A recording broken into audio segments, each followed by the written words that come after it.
Hi everyone, welcome back for another live with the IBD Hub on LinkedIn.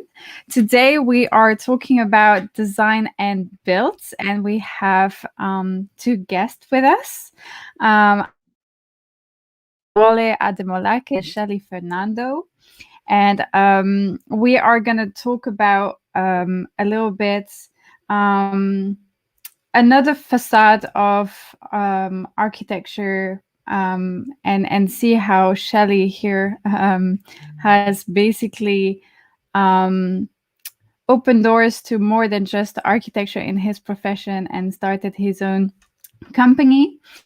So I'm gonna ask Adewole and then Shelley to introduce themselves so you guys get a little bit of context of who they are and why they are present today. Adewole was here before, so probably most of you know who he is already. But Adewole, if you can introduce yourself, that would be great.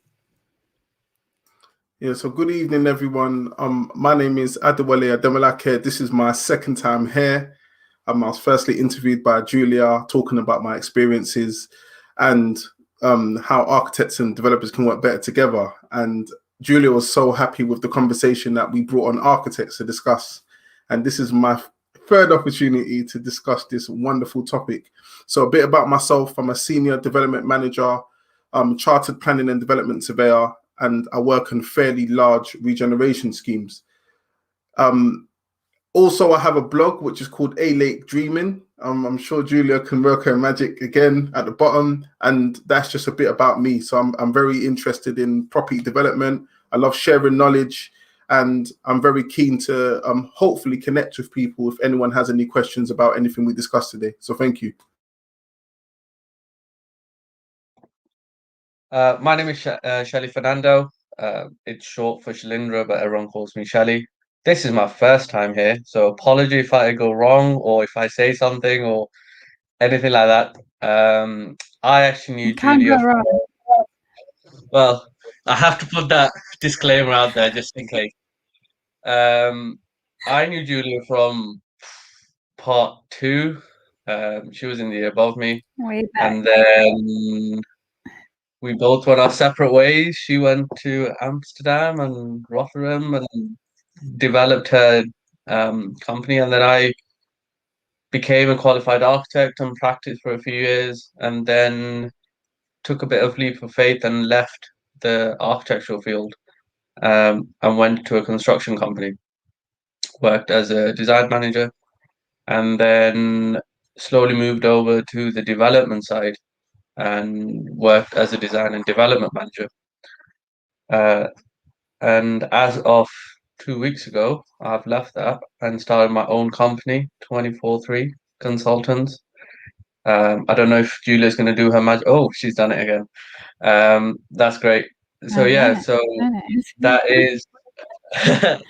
I've tried to create almost a turnkey company, going from the development side, which I'm sure Adewole is more than capable of explaining, to the architectural side, and then all the way to site and handover. I'm guessing that Great. That's where the bridge of gap is.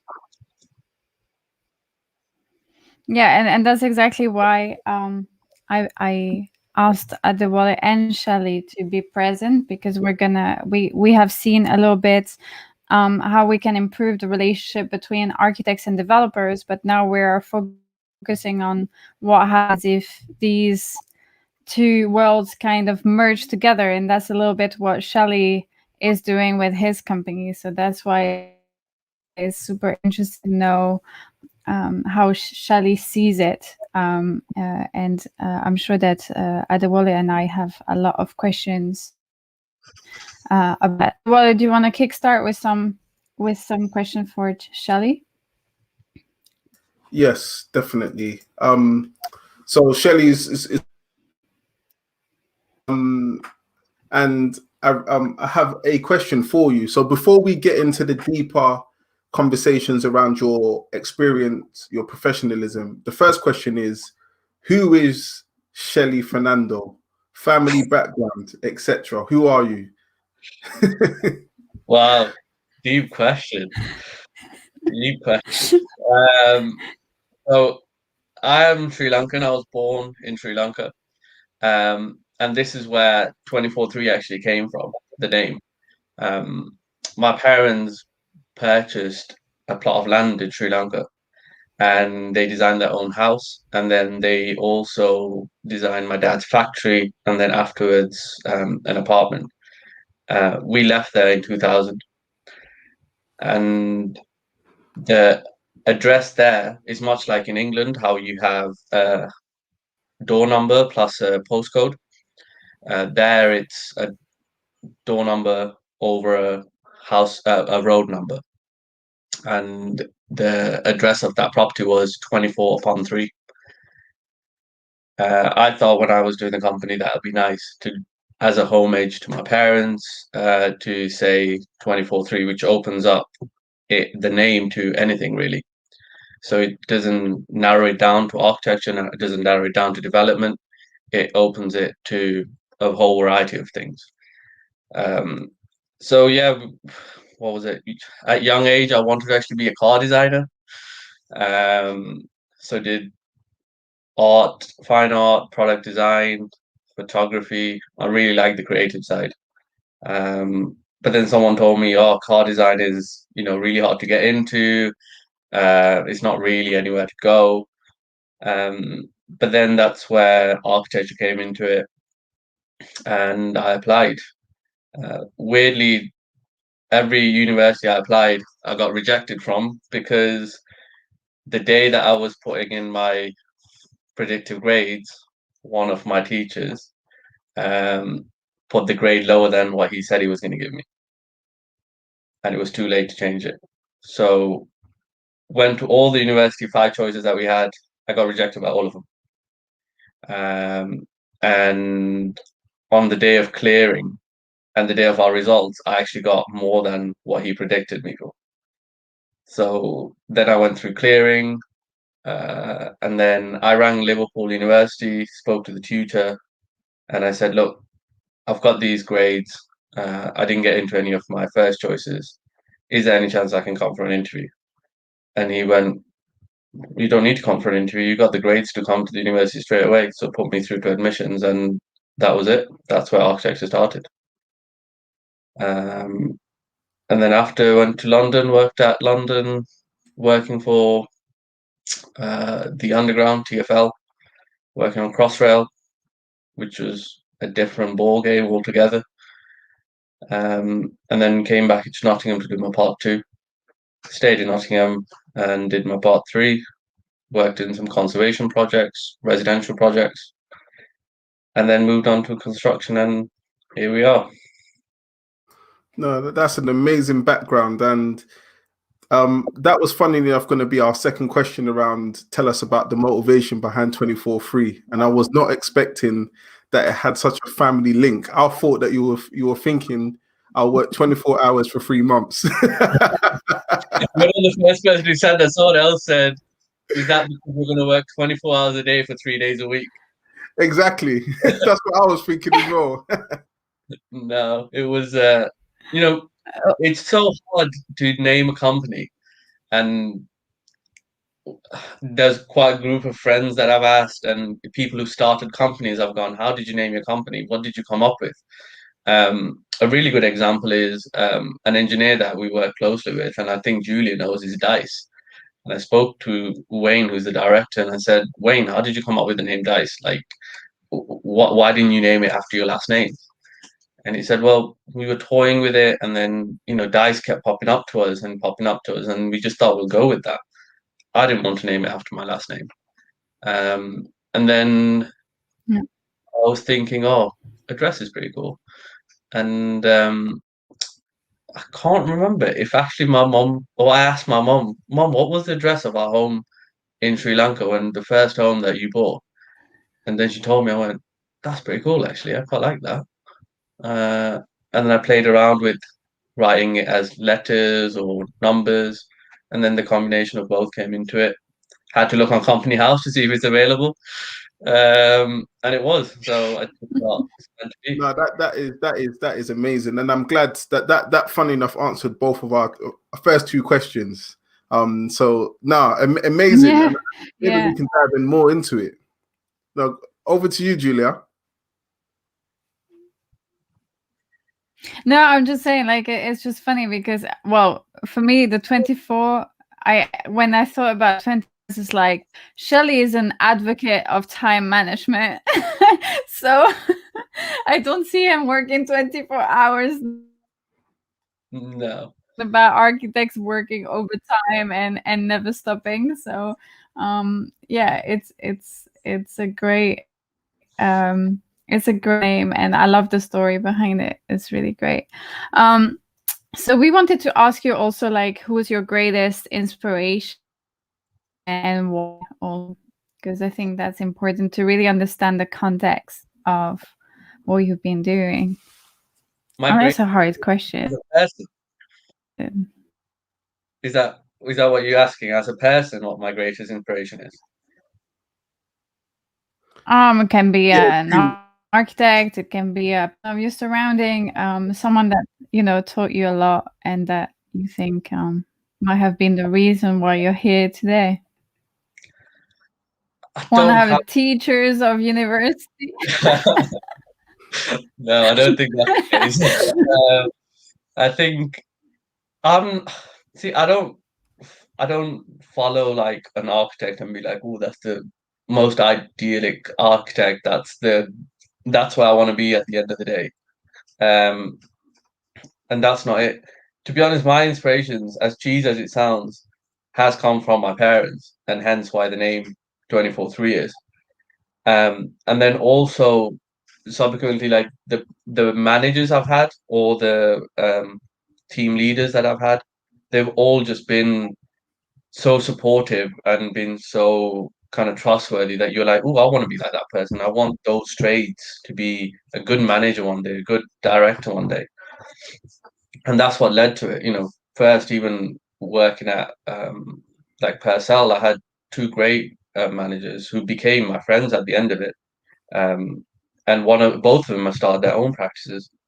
And then when I went on to the construction side, two of my managers became my friends at the end of it, because I want to learn how they manage their team and how they interact with people or even handle difficult situations. So I wouldn't say I have one person as my inspiration. It's all these collection of people that I've tried to take ideas of or experiences from to the person I am, and to be honest, going forward as well, to the person who I'll like to be. I think we lost Adewole. No, I'm still here. I'm not sure what happened there. You're very colorful. Yeah, I am looking very colorful. It's maybe. Sorry about this. Well, you fixed it. It's all right. Yeah, so it's great what you mentioned.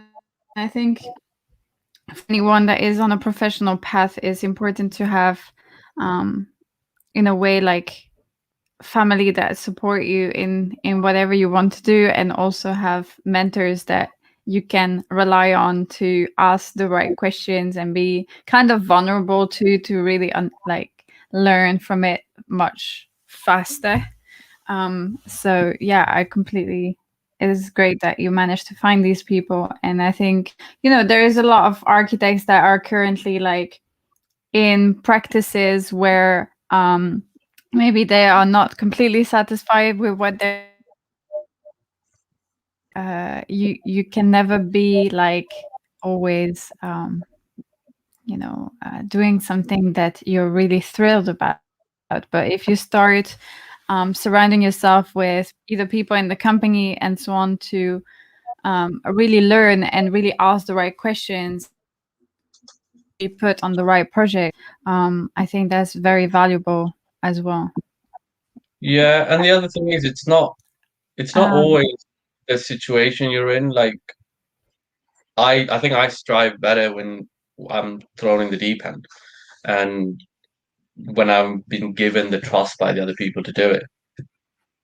There are practices where you are sat there doing CAD work, and as you probably heard, you become a CAD monkey at the end of the day, and you're just a draftsman, and you don't have the opportunity to try other things or expand in another method because you're almost in that one lane, and you have to do this work to achieve that thing. That's probably where I've maybe had the difference of, or I've just carved my way saying, I don't want to do that anymore. I don't want to sit there just drawing up someone else's markups. I'd rather just do something different or make my own path through it. Yeah, I guess it always comes from you, right? At the end of the day, it's your curiosity and you wanting to know more about a certain set of skills that pushes you to do that, like regardless of which company you're in, I guess. I had I'm telling you this because I had a coaching session this week with a girl that doing part 1, and she's doing her year experience, and she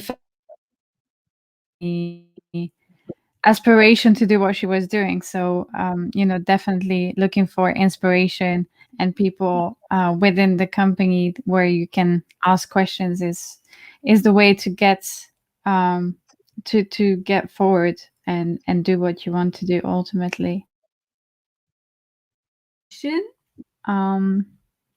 Adewole, was it your turn? I think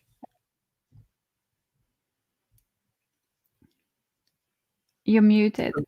So Shelley, I got a question, and it's only because of your very varied experience, and I think is absolutely impressive. But the question I have is, I see that you have varied experiences in architecture, construction, and development. Yeah. The question is, was this planned? Did you plan it from the beginning or not? No, not at all. Not at all. I don't. I never planned it. To be honest, I was trying to. No one's asked me that before. I was trying to figure out what I have planned, and it wasn't this. And sometimes it's what you plan isn't something you can achieve because it's not to your skills, because you don't know what your skills are or your strengths are. I wouldn't stand here and say I can design you the most beautiful and exciting building in the world. That's probably not my skill, but my skill is probably is analyzing designs to say, can we actually achieve this and actually build this? Is this what the client wants, or is this what the architect's just drawn because they want to get their fees in for the end of the month?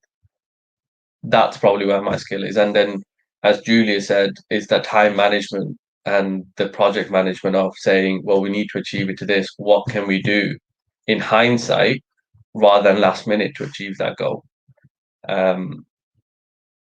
I think, to be honest, Adewole, I don't know what I planned to do a few years ago, and I still don't know what my plan is going forward. But it's a bit more clearer now that I know what my strengths and my weaknesses are, that I can plan for the future. So I've got something in my head, which I would like to do, but things change, and I'm more flexible into adjusting on how the company grows, who joins, and what paths it might take. No, that is amazing, and I can see that coming from wanting to be a car designer, if you remember, all those years ago, to now transitioning towards architecture, and then for you to come back and say that I can see that you're a chartered builder as well as a qualified architect.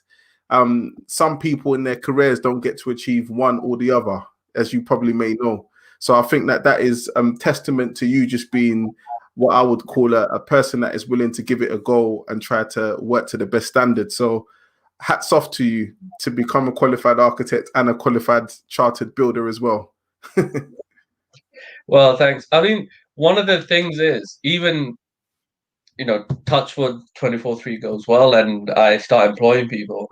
one of the things I will put in place is that every single person that joins the company within a 3-year period needs to get another accreditation or another degree or another qualification, because till you're going to come to a point in your career and even anyone's age that you're going to struggle to take information in and gain more experience.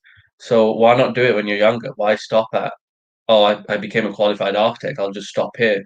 Why not become a qualified construction manager? Or my next thing is to look at being a qualified planner, an accredited planner. And that's a difficult course and to do as well. But it's always trying to do what you can achieve more with and the time frame that you have. I don't want to come to a point of retirement and going, oh, I wish I did that. Yeah, you're right. That's amazing. So yeah, and we also have a question from Matched. I hope I pronounced it correctly. From the audience that is asking you, like, do you prefer designing or project managing part? Thanks for the question, Maj. I know who Maj is. Okay. Do I enjoy project management or design? I think I enjoy the project management a bit more than the designing, because in the process of project management, I normally try to design anyway. So within the project management of what I do, it's more of a design project management, not just a project management of creating Gantt charts and telling people where things go. It's more of a looking at a design or looking at a program and seeing how the design has implications or how we can change the design to meet the end goals of the project. Yeah, I agree. And that's a skill to have, definitely. There's Louise as well that says, I have the same beliefs as Shelley, to never stop learning. So yeah, that's a very good quality to have in the I was Sorry? just looking at Louise. Look at all the letters after her name. She's clearly exactly what I was going to say.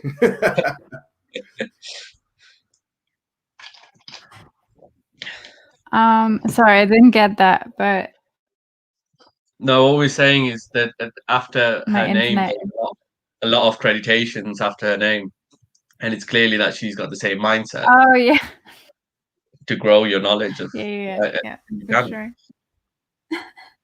I might start to steal one of her letters or not. Yeah. Sorry? I might try to steal some of her letters, see if I can achieve one of those ones. Yeah.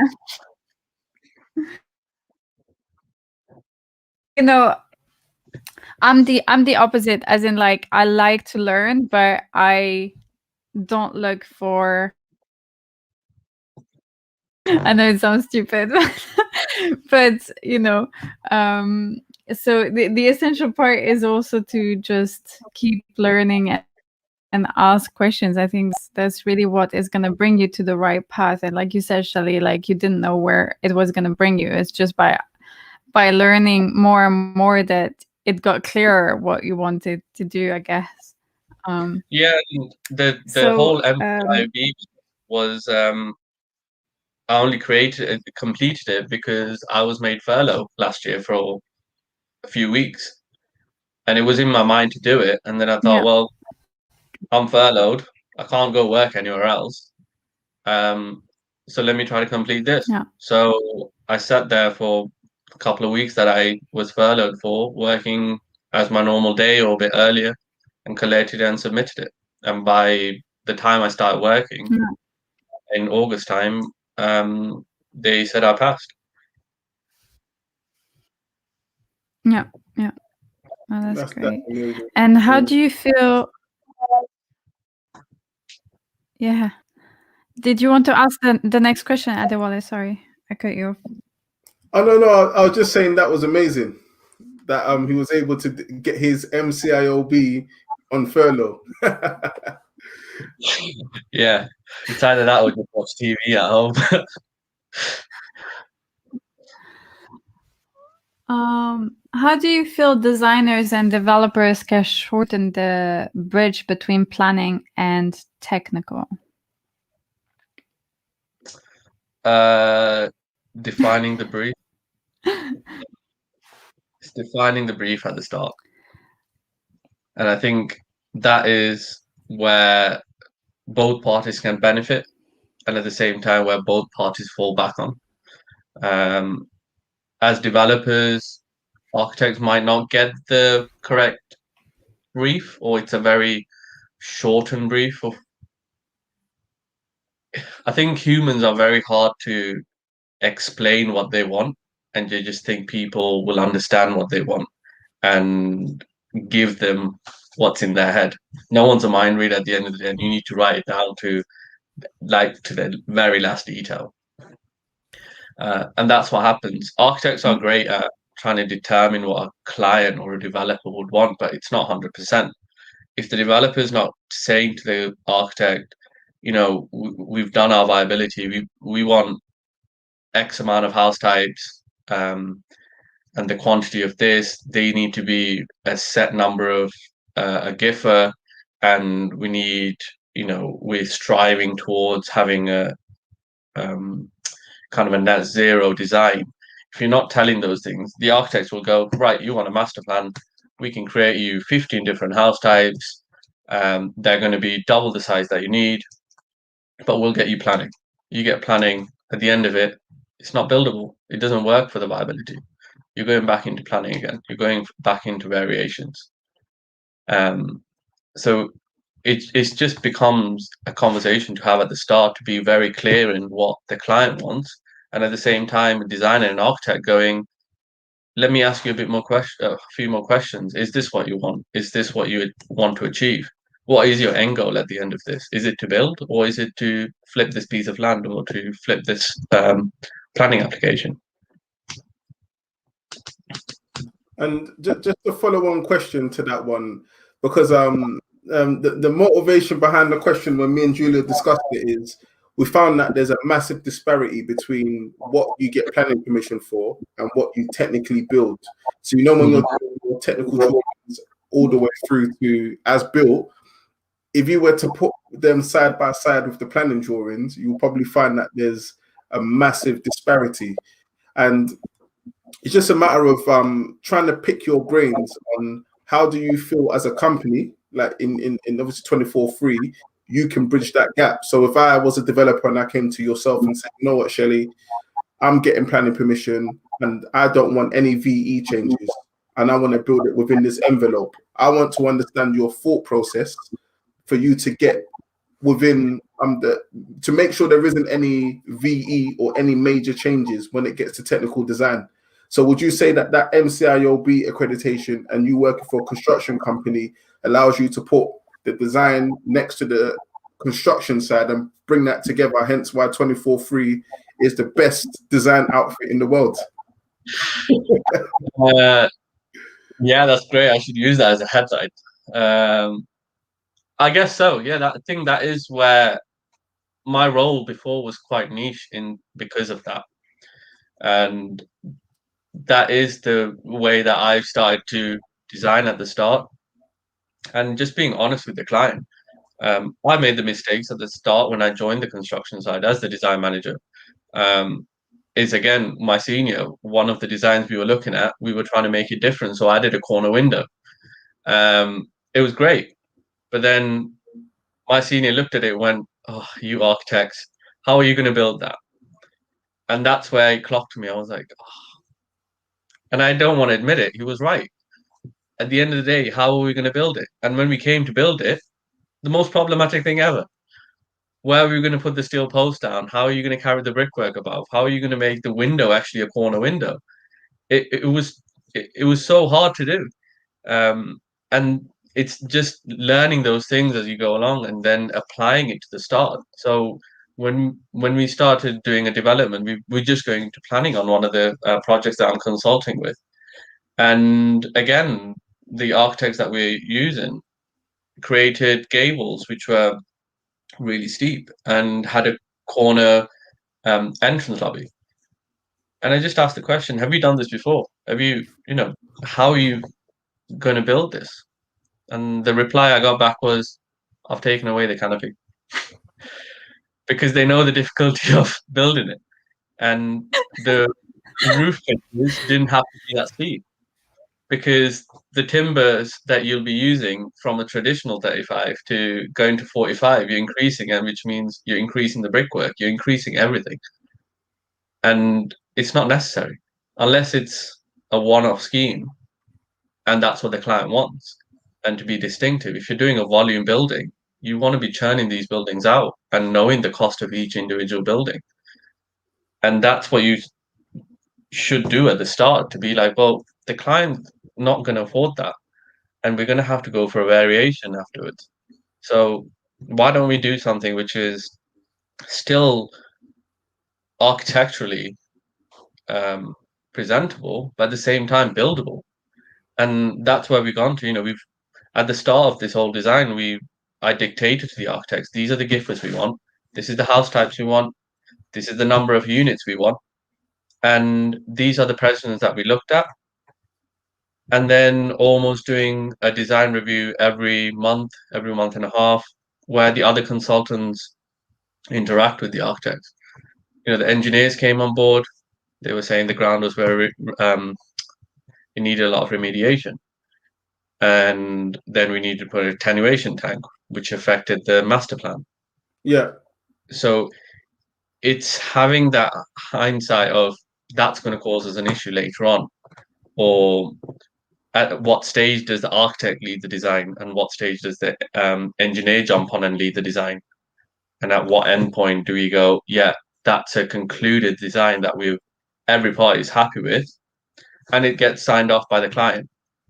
And just going back to the point that you raised, and I really love your example around the corner window, because I had a scheme a few years ago, and it had a corner window as well, and it was, everyone questioned, why did you put that in there? And I think this is where quite a few of my concerns, and Giulia, you've heard it too many times before, where architects at times technically sound, in my opinion, design focused, but when you piece those things together, sometimes the design excitement takes over from the technical mind that they are, and we come up with solutions that when you get the likes of a builder, when they do their design review or their costings, they're literally shaving off so much design details because it is physically not possible, or is either impossible or it's possible at a very inflated build cost.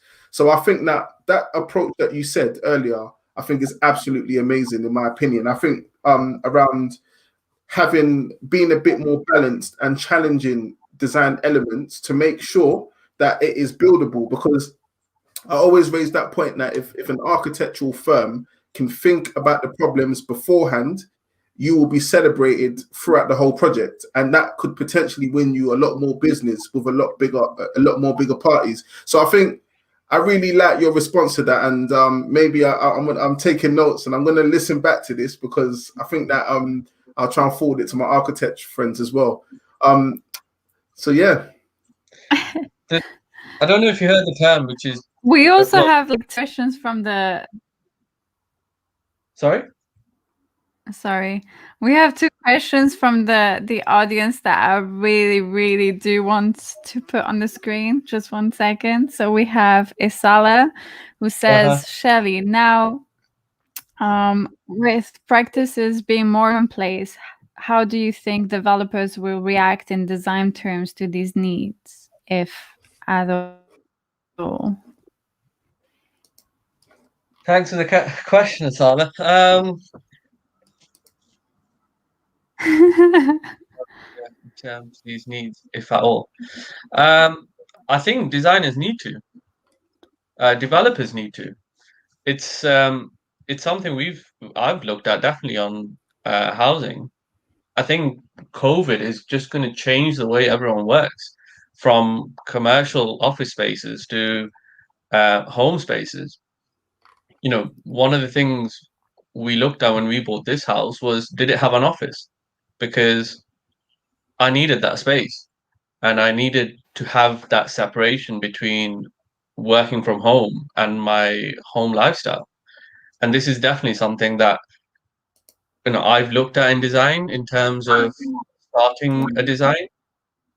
And going forward, I think house types will change. If you look at house types before, you have a separated kitchen, a dining room separated, and a living room separated. How about now? We have an open plan living concept, open plan kitchen, diner, living. And that's all because of how people live. And people are changing again. So you're going to have larger spaces and even additional spaces, probably like snugs for families to, have their kids around.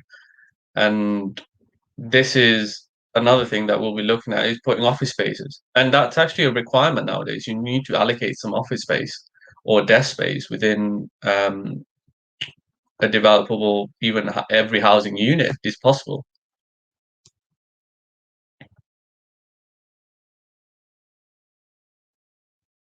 Yeah, I think that is a very good point, because I think that before I left my previous workplace, they were very much thinking about this whole concept of how do you incorporate office spaces into residential developments.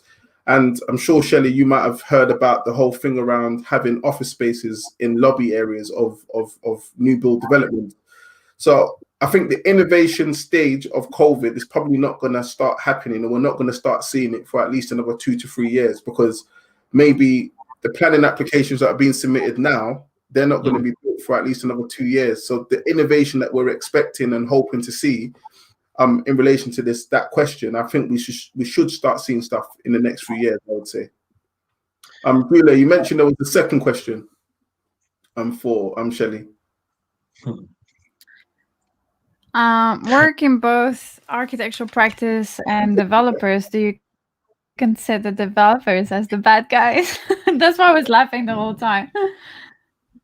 Wow. It puts you on the spot a little bit, but yeah, I don't know. I don't see no, I don't see the developer being the bad guy. I think the developer wants to create something nice, but it's just then they're probably not aware of the cost implications or how much things actually cost to achieve. So that's why then the architect becomes a bad guy. They're like, oh no, we can't draw it that way, we can't design it that way. And then when it gets to tender, the contractor's the bad guy going, sorry, Mr. Architect and Mr. Client, we can't build that for the cost you want. It's going to be this much. And if you want to stick to your budget, then you're going to have to design certain of the features that makes it different out. I don't think anyone's a bad guy. Developers want to build houses at the end of the day. There are developers, and I won't name them, which probably are potato stamping just for revenue. I'm not really for that.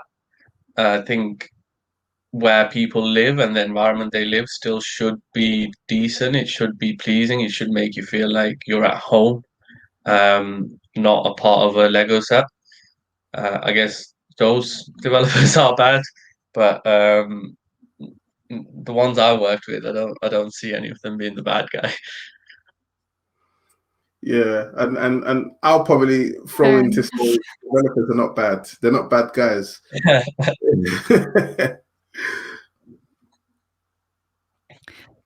We had also Isala commenting this. I'm not sure if I understand it. Maybe it's an inside joke that I'm not familiar with. We want NIA. I don't know. NIA, I think he's referring to net internal area. We want. I thought I didn't know what that is. Okay. Yeah. Adewole, did you want to ask the next question? Yes. No, just quickly going to say, Adewole, I think what he means is, as developers, on the bad guys' point of view, all developers probably want is the net internal area. They want to know what the net internal area is for their cash flow. That's probably what it is. that is probably the truth, because we always because ultimately I think a lot of people look at the developer as the bad person, not knowing that without the developer's astuteness when it comes to these things, you won't have schemes to work on, unfortunately. So I think that we are not the bad guys, we are the good guys, but we have to be the bad guys to make things happen. Yeah. Well, Tibogo is also from the same, seeing it from the same perspective as well. So yeah, she's learning a lot from developers as well. So no, that's good. So yeah, so did you want to go ahead with the next question? Yes, definitely. So Shelley, from reviewing your website 24/3, I believe it's .co.uk, yes? Yeah. You provide a lot of services, from bid submissions, pre-construction, architecture, town planning, programming, clerk of works to contract management, yeah? Mm-hmm. Do you feel it is better to mind wide or mind deep? I think the reason that it's on there is because not every client is after the whole package. The whole turnkey package can be broken down into few different things, as I've broken down. Someone told me a very good example of when I was showing them my website was, that's your menu. And I was like, yeah, that is my menu. If you go to a restaurant, you're not going to eat the whole thing. You're going to pick what you want. And if I don't know, or as a person, if I don't know what you're offering, how can I ask for that? Yeah. And that is the reason why there's such a variance off there. And it's to help the client at the end of the day. The client might not have the experience that we have as a collective, might actually just be a residential client who's just, take an example, it might be a farmer that has a large area of farmland and some outbuildings. Don't know actually where to start. What do they do? Hence why that sequence is there, which takes you from kind of the RIBA stage 0 all the way to 7. And that is only the reason that it's cast wide. So whoever visits the website, they can go, oh, I actually want that, and that, or the whole package. No, that is interesting, because as you were speaking, what came to mind is the traditional role of an architect, and a lot of those services that you are now providing within 24/3 goes back to the origins of architecture. Because I think there was a time, and you probably learned it more in your university courses, where architects used to manage everything outside of obviously land acquisitions, but you managed everything. So to see that there is a modern practice that's able to provide all of those services, I think that is something I haven't seen as of recent. So yes, it's quite interesting. I think that the main things I'll think about is, are you skilled in every single one of those areas, or would you be subcontracting elements of those areas to people within your network, or looking to employ people to fulfill those services? So I've got a very good support bubble. And that's relationships I've built throughout the years, trust that I've built with people throughout the years. And as an architect, I've always been told that an architect is a master of none and knowing of all, but someone like an engineer is knowing of one thing. So I know the fundamentals of probably all of those things, but the in depth of a problem that I don't know, I will go to my support bubble and go, can you help me with this? Because there's a level of an answer I can give you, but I'm not 100% on giving you that fully. Majority of it, yeah, I can advise or I can consult with, but there are elements of there which I will relay back onto my support bubble, and that's how you collaborate at the end of the day. If I can do all of it, I won't have any friends or anyone to work with. So I like the whole collaboration part of it. So, even if it is the elements that is like bid submissions. I can help with certain bid submissions, but there might be elements which I don't know, and I will go to the people that I know are capable of answering that question. You know, that is truly because a lot of people tend to, like, when they set up their companies, they're very much like me. I'm a planning and development surveyor, and if I was to set up a company, it will be development appraisals, land acquisitions, etc., etc., etc., planning permission and what. But I am, as a development manager, connected to everything in that chain, and I know everyone in that chain through my extensive network. But you have highlighted an area that probably architects and other people should start considering around not only looking at what you can do, but what can your network do, and how can you call upon your network to do the things you want to supplement your business. So I think that concept, in my opinion, is quite interesting, and I really truly wish you all the success with everything you're doing. So yeah, that's amazing. Thank you. Yeah. We carry on getting a lot of comments. That's why I'm scanning through. I'm trying to select the right ones. But a lot of people are agreeing with all the inputs that you guys are giving. Yeah, I wanted to jump a little bit onto the next question because we don't have that much time left. What is your understanding of turnkey development solution, and why do you think it is vital in today's market? It's a hard question. Yeah, these are harder questions than I expected. I'll actually go back to the last question that that was asked of me, because it leads me on to this. 24/3 was set up as a turnkey solution to go to clients, or for clients to come to us, and for the whole consultants and the design process to be managed by 24/3. That is the whole turnkey solution that I'm thinking of. And that's the experience I've had.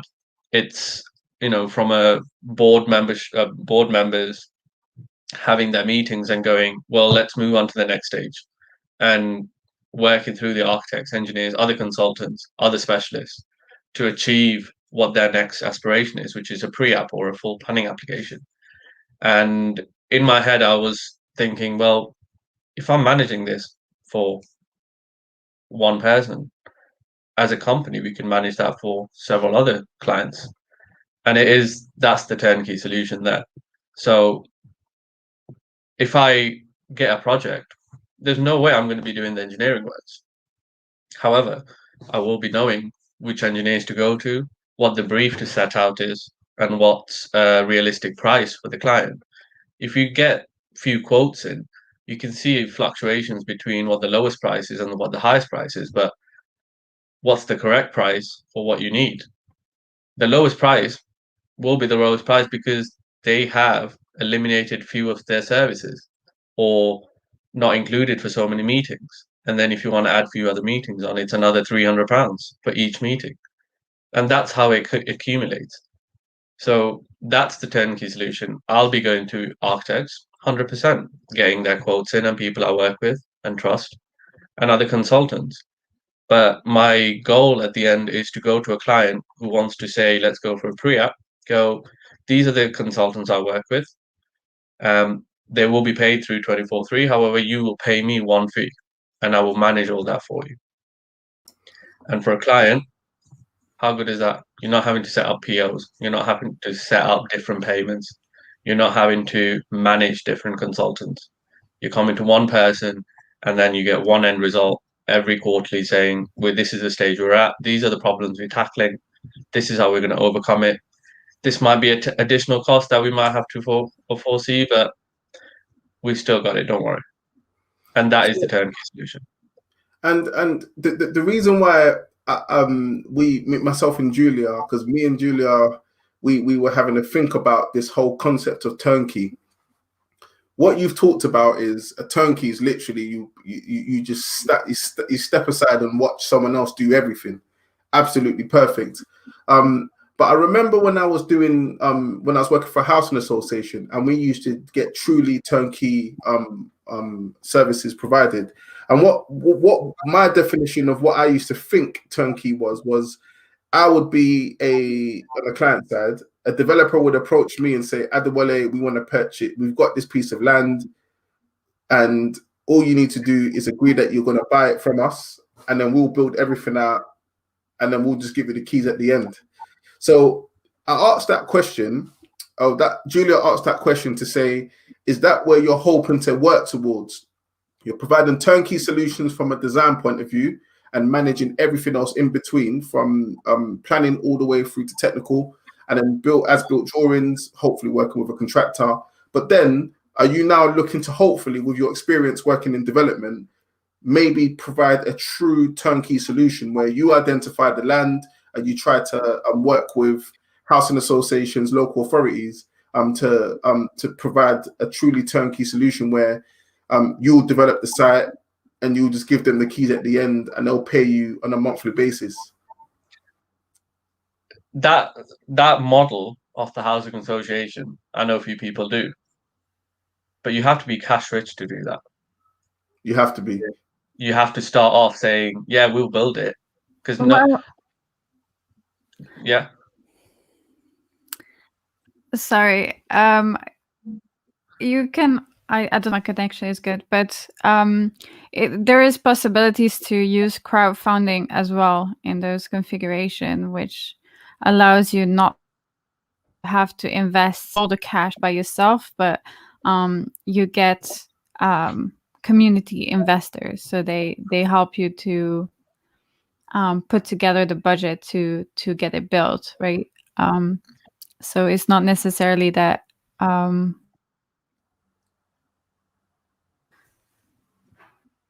Yeah, Julia's, yeah.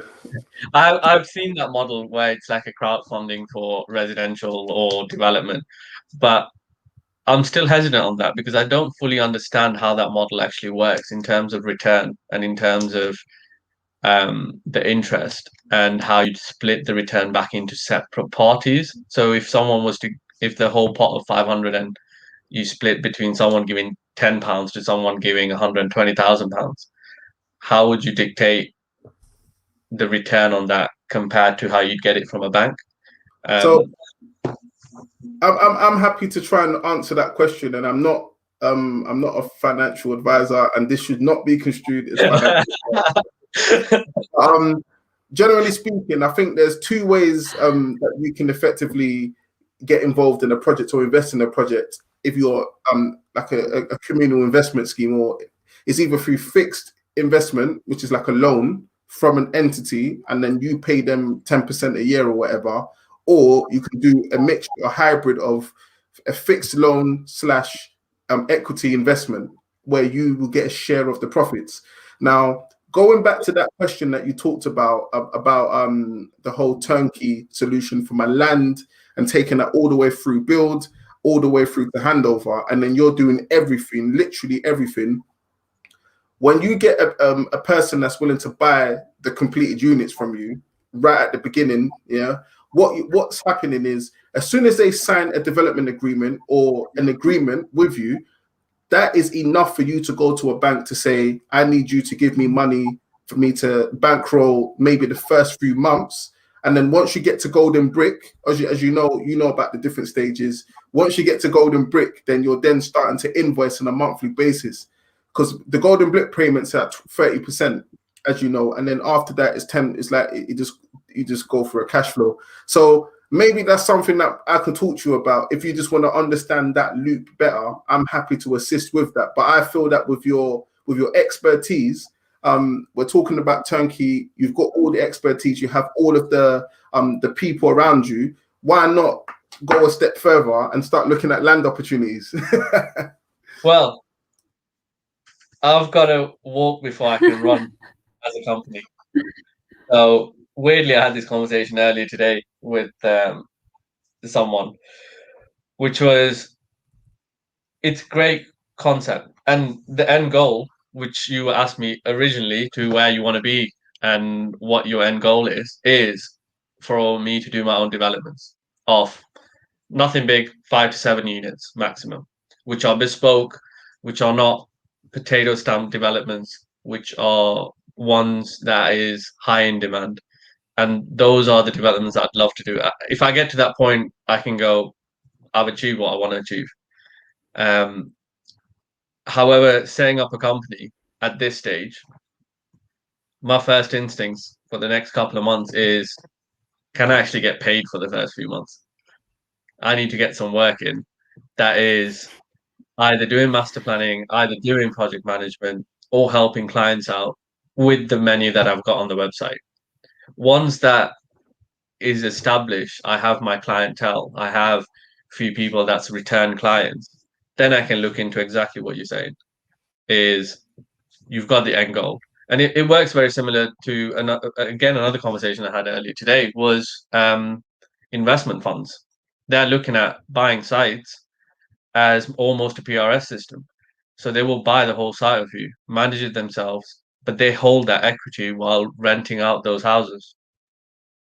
And it's a great model. If you know, like you said, at the end, there is an end client who will buy everything off you, yeah, go to the bank and get a loan and let's start it.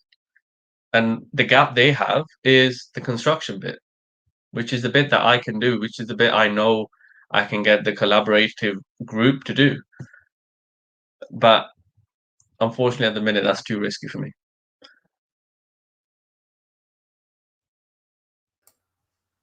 No, thank you so much, Hear Shelley. me, but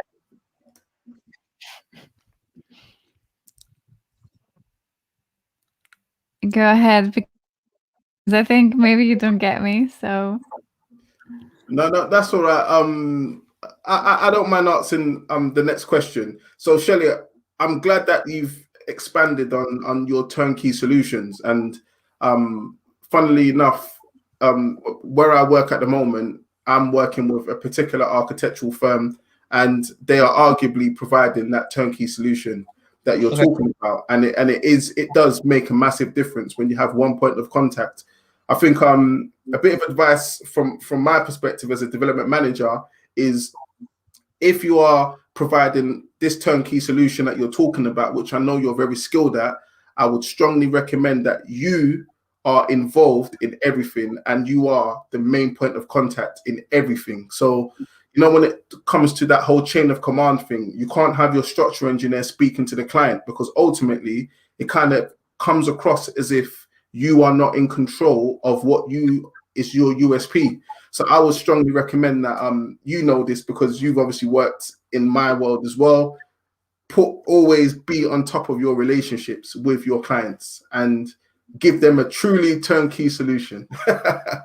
Well, thanks for that, because that is honestly the work that I've done before has been that way. It is every consultant comes through me. If they are going to the client at the end of the day, either I'm not doing my job properly or there's a problem. Yeah. Or they're not getting paid. That's the other thing that happens normally. If they're not getting paid on time, if finance is not going there, then they will go to the client. However, the client doesn't want to talk to them. They don't have a clue of how to answer them because they've not been involved, exactly like you said. No, and I think you totally, the reason why I like the fact of what you're saying is you understand exactly what pulls our strings as developers, and you understand it from the clients, from the consultancy point of view. So when you bring that together, you should be I think that you're going to have a very measured and sensible service that I feel that most people in our industry should appreciate and look forward to working with you on. So we've got a few more questions before Giulia, I'm sure Giulia would like to conclude hopefully fairly soon. But the question is, you are truly a professional, in my opinion. You're a qualified architect, you're a chartered builder. Do you feel that other architects should follow suit? So whether you get an architect that becomes a qualified surveyor like myself, or like yourself, that you became a qualified architect and then a chartered builder, do you feel that most architects should follow suit, in your opinion? Yeah, I think so. And I think that is something architects should dwell a bit further down. It's not, if you're stuck doing the same thing over and over again, or just in the architectural field, you don't get the knowledge of the construction side. Unless if you look at projects as architects look at it, not all of them start on site. Some of them finish at a feasibility stage for a client, or a pre-app, or a full planning application. And some architects actually never go to that construction stage, so you never get that experience. And that's one of the reasons that I left the architectural bit. Is one of the practices I was at, we weren't building anything at the end of the day. We were getting to planning, and that was it. But how else are you going to grow that experience and knowledge? So I'd say for architects, it puts them in a better position. If you say to a client, "I've worked in the construction field," or "I've had experience doing that and this on top of my architectural experience," you're better off, aren't you? No, definitely, and it goes back to that point. When we talked about all the services that you're looking to provide, and your detour from wanting to become a car designer all the way through to architecture, construction, etc. I think that it is clear to say that architects that have a varied amount of experience are the best architects. And some of the older architects I've found, they have very broad experiences. So some of them may have been carpenters, as an example, working on site in their younger years, and then they transition into architecture and then move on. So I tend to find that it is a very good thing for someone to have a varied experience, because it enriches what you can provide to your clients. So for instance, as a developer, I know that I can speak to you because you're speaking my language. We're not speaking two different languages. So yeah, I think that very good answer to that question. So Giulia, over to you. We've got 2 more questions. So over to you. Sure. So do architects make good developers, in your opinion? Is that we had, because we discussed it before in the previous session. Yeah, I'd say architects do. I actually do. There are quite a few architects who have become developers, or they've delved a bit into development. Because when architects become developers, they're hit with reality. They are hit with that design that's in my head is not always achievable for the funds that I have. And that does help in terms of development. And if we flip it in terms of Adewole now becoming an architect, he'll be a way better architect now because of his development experience, because he knows I need to design this space in a certain way for it to be feasible. Like you just said about the office space, as a developer, without any design or architectural background, that is what you need, and that is the end goal that is necessary. So, like Asala commented, all you care about is the NIA. If Adewole goes and starts designing, he's going to stick to that internal area that he needs. But if an architect designs it, he designs it for the architectural aspect of design. Oh, it'll be nice to put, I don't know, a bay window with a seat in it so that people can look out the window. Brilliant. How are you going to build that bay window in it? That's going to be an extra X amount of money for us. That's No, and I like that a lot, because I do feel that when we look at architecture and developers, there is, from my observations, there are specific locations where good architecture will get you a premium, but in outer parts of a specific country, good architecture doesn't naturally get you a premium. So I think it's that disparity. But I think very interesting points of view. And maybe funny enough, I do use CAD. I know how to use CAD. very so good. I'll just draw a square and say, all right. I'm joking. You joke though, because there was so when I joined a construction firm, there was an assistant development manager, and she's great. She's really good at what she does. However, she really wants to learn about the architecture and design elements as well. Yeah. So I gave her CAD lessons, and when a plan came into it, she just went automatically on CAD and started to do the layout, because she knew what the house types we needed. She knew the square footage that we needed. And then she came and went, "Shelley, how about this layout? And to be honest, one of the layouts was what we went with. And it's having, that's the knowledge of having of something just a bit more than what you know. Like you said, you know how to use CAD. If you have a quick question, you don't always have to go to an architect and go, can you move these two units around and see if it fits? You can do that yourself then. Yeah, no, definitely with the advent there is many. No, go ahead, Giulia. Yeah, there is many talks about developers taking the jobs of architects, because there is more and more softwares where you can input like the regulations for that plot in terms of height, in terms of meter squares that you can have on the ground floor, and then generate the perfect shape of a tower or of a building that meets the right regulations. So it's been discussed before, if architects are not trying to diversify themselves a little bit, like Shelley, that is trying to look at every single parts of the project, and if architects continue to specialize in very small tasks, such as BIM manager or a designer just for the design part and so on, then the job of the architect might disappear, because in the end, like, who needs an architect that only does the design, or that does only the drawing CAD? It's interesting.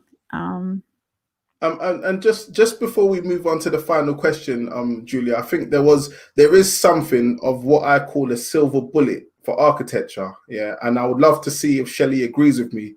Now, we are, as a country, not building enough homes in the UK. We're building way less than our 300,000 target. Yeah, I think we're doing that 150, 200,000 pounds and 200,000 units some years, etc.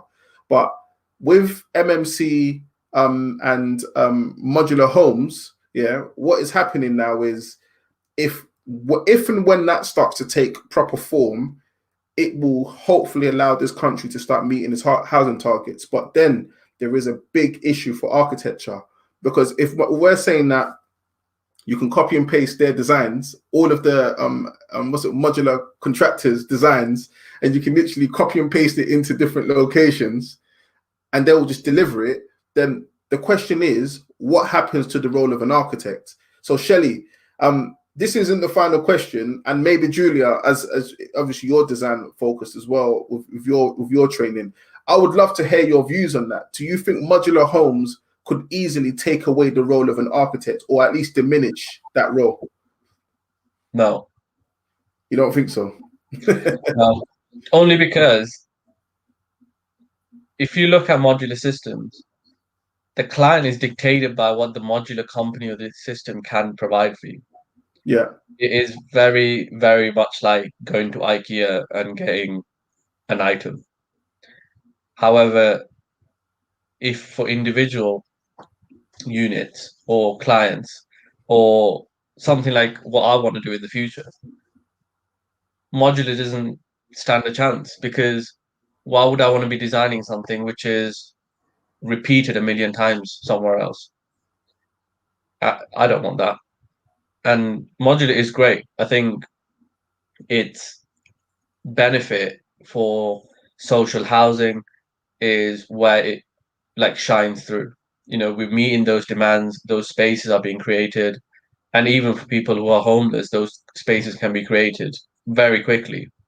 And the build program on a site is rapidly exceeded. So then the developer, contractor, they can all save the money on it. However, I think MMC at the minute is very, very still limited. You will only be able to put on the development what they are designed and made. So the question is, and this is not about now, it's when it actually becomes something. So we know, we've heard about IKEA are considering getting into it in a very serious way. I know that there's parts of Scandinavian countries that are very strong on modular homes, and even is it Hofhaus? You might have heard of them. Yeah. And the amazing concepts. they've obviously turned modular housing into luxurious housing, and it's very customizable. So the question then is, and maybe you can answer this, as to where modular housing can go in the future, maybe 20, 30 years time, do you feel that it could have a massive impact on architecture in the next 30 years? And yeah, in that concept, I think so. And I think architects will evolve into planners, master planners, because you still need that aspect of a modular. But I think going down the paths of architects do need to evolve with the times and get more experience in other venues and other experiences is what's needed.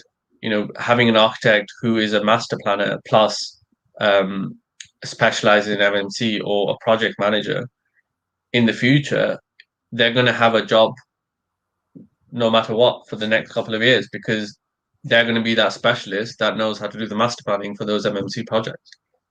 Yeah, I kind of get what you mean, though. That is, yeah. I think architects will slowly get reduced, and they will become people like PMs and design managers. Yeah. No, it's good. I always thought that's a risk, but I thought I'd ask the question. Giulia, what do you think?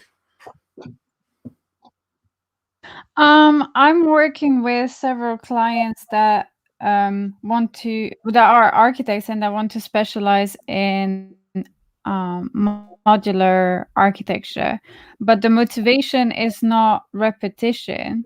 The motivation is sustainability and building faster in order to provide enough homes and enough hospitals at a faster pace, because planning applications and the construction part tend to slow down considerably the projects as opposed to the demand. Now we are moving towards a market where clients and developers want things right now or yesterday.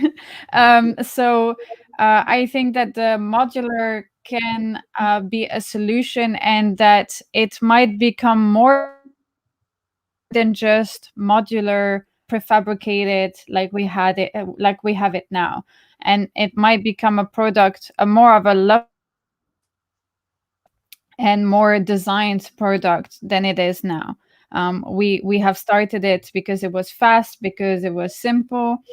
We used it for social housing and for emergency construction. But I think it can be changed into an innovative typology that can provide sustainability and also quality of life everywhere in the world. So I think that's and that's also why I need to go soon. I have a clubhouse room about the difference. Should an architect be a generalist or a specialist? And coming to the guy said, like, the role of the architect, if the person is not willing to be a generalist and is not willing to open its mind to other disciplines, then my fear is that the role of the architect will disappear if we carry on to specialize more and more. So that's my little perspective, let's say. No, thank you so much, Giulia, and it's good to hear your perspective, and that kindly leads on to your conversation on Clubhouse, which you're going to be starting soon around. I think that is a very pleasant transition. But Shelley, I've got one more question for you before Giulia concludes, and it was around what's your aspirations for your company. So we know you started a few weeks ago. You're very excited, and we're all rooting for you. We're very happy that you've done something truly remarkable. But it'll be good to understand if you can speak what you see your company being. You started off by earlier in this conversation to say anyone that works for your company, you are expecting them to become professionally qualified within the first 3 years. Those are very bold statements. So you must have very great aspirations for your company. So do you mind sharing your overall vision for your company over the next 5 to 10 years? Yeah, it's like me saying out my business plan out loud to you, isn't it? The thing about the accreditation thing in the 3 years isn't for architecture. So what I want people to do is, whichever age they join me at, if they're an assistant to someone who joins maybe a potential director, is every 3 years to self-search, not for me to dictate, self-search a course or a qualification or accreditation that benefits them, and the company as 24/3 will put money aside to fund that. So by that 3-year time, that person within the company has grown in terms of experience, but also in terms of their professional education. That is what I want to do. It's not almost like you must do this or you're fired. That's not it. It's just I want to push people who are to be part of 24/3 to keep learning and to keep developing themselves. And that's one thing I'd love to do. Secondly, is to be honest. That is every conversation I've had with people is to be honest. And I'll be honest to clients. If a client comes to me looking at a piece of land or development, and in my opinion and from my experience, it's not a goer, it's not a good project, I will openly say that. And I will say, look, maybe this isn't one for you, but happily look at something else. I might lose work, which is probably what's going to happen. But I'd rather be honest and not take a client and blindside them into a planning application to get my fees in, and then rush my hands and go, sorry, didn't forecast that. You might need to get someone else. See you later. That's not what I want to do. It is to be that client advisory role from start to end and to build those trust relationships. You know, I don't want the company to grow any bigger than 25. I rather keep it a small company in that sense, and be a company that, you know, on a Friday we work really hard and I can go, guys, you know what, let's stop at 12 o'clock and just go down to the pub and enjoy something and go away on you know, annual retreats or something like that, just so that you develop as a group of people and it's not just a commercially minded business. And the places that I've enjoyed working is the places that you have something more than just a commercial aspect. It is you're growing friendships. You know, every mentor people that I've got, I have been through work as well. They've become my friends, which I can go and ask questions outside of work. And that's something I think quite a lot of companies miss, is there is more to life than work, and that needs to be celebrated. You know, I am trying to be very regimented in the hours I do. It slips a bit now because I don't have enough time to do everything. But I would want to be in a position where if I have to decide between my family, my life, and my work, I will drop my work.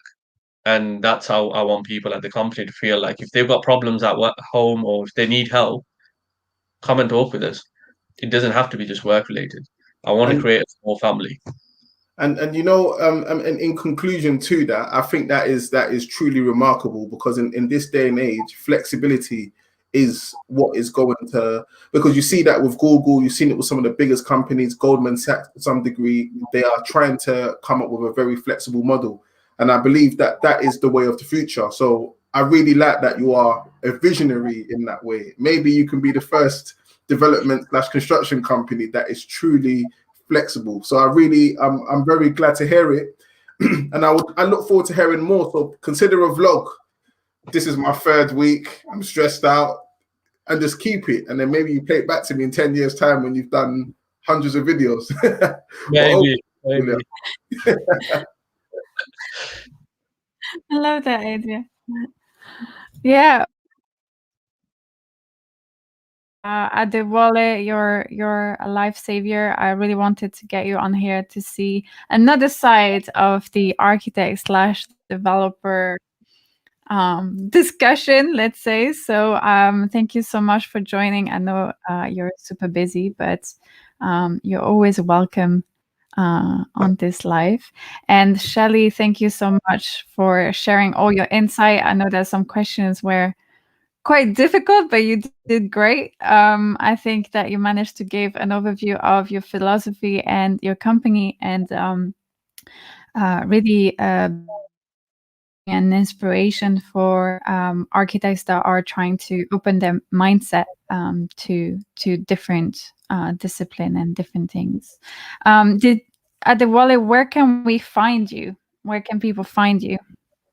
So very quickly, you can see my blog, as Julia's kindly put at the bottom. LinkedIn, as you know, at the moment, Instagram, you'll find me on Twitter, and also Clubhouse. And yeah, you can find me on most platforms. Thank you.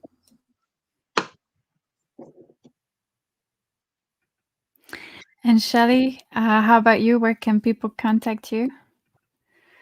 Well, 243.co.uk as Julia's put, and if you search for 243 consultants on Instagram, if you go on the website, all the social media are linked to it. So give a follow, and then you'll see what we've got planned for the coming few weeks. There's some really exciting stuff.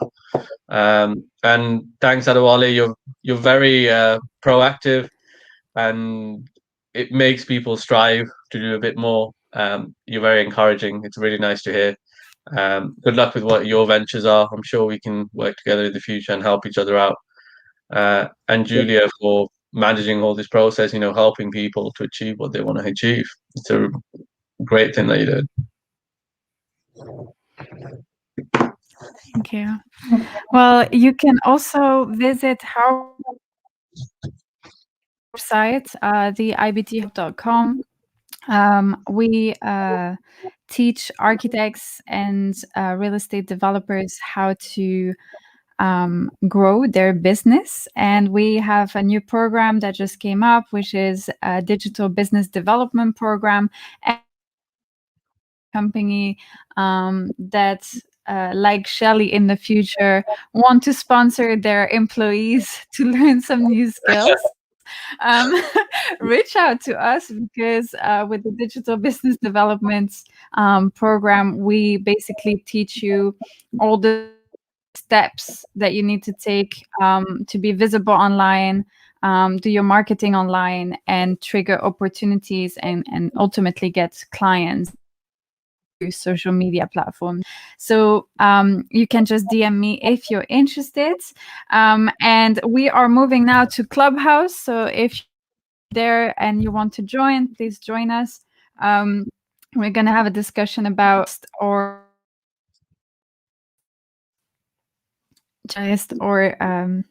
oh man, I forgot my words.